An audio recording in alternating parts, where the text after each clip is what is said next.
اس کے حضور جھک کر ہی اسے راضی کیا جا سکتا ہے۔ ہر احمدی کو یہ یاد رکھنا چاہیے کہ صرف حضرت مسیح موعود علیہ السلام کو ماننا بھی اسے دنیا و آخرت کی حسنات کا مالک نہیں بنا سکتا، نہ ہی آگ کے عذاب سے بچا سکتا ہے، بلکہ حضرت مسیح علیہ السلام کو ماننا زیادہ ذمہ داری ڈالتا ہے کہ اپنی زندگی کو اللہ تعالیٰ کی رضا کے مطابق ڈالا جائے۔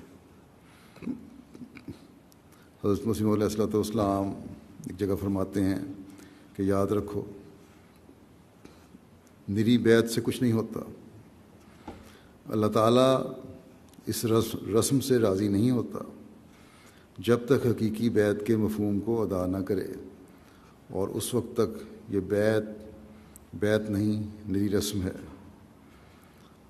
اس لیے ضروری ہے کہ بیعت کے حقیقی منشا کو پورا کرنے کی کوشش کرو۔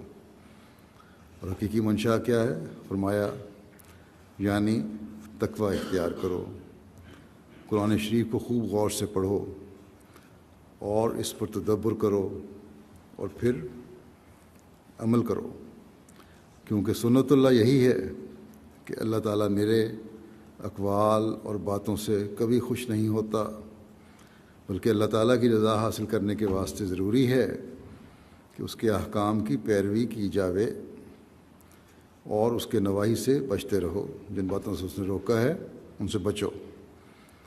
اور یہ ایک ایسی صاف بات ہے کہ ہم دیکھتے ہیں کہ انسان بھی نری باتوں سے خوش نہیں ہوتا، بلکہ وہ بھی خدمت ہی سے خوش ہوتا ہے۔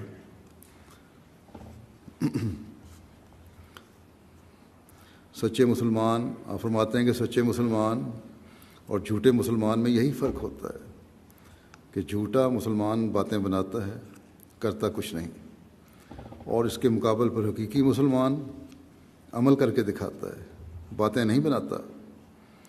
بس جب اللہ تعالیٰ دیکھتا ہے کہ میرا بندہ میرے لیے عبادت کر رہا ہے اور میرے لیے میری مخلوق پر شفقت کر رہا ہے، تو اس وقت اپنے فرشتے اس پر نازل کرتا ہے، اور سچے اور جھوٹے مسلمان میں جیسا کہ اس کا وعدہ ہے فرق رکھ دیتا ہے۔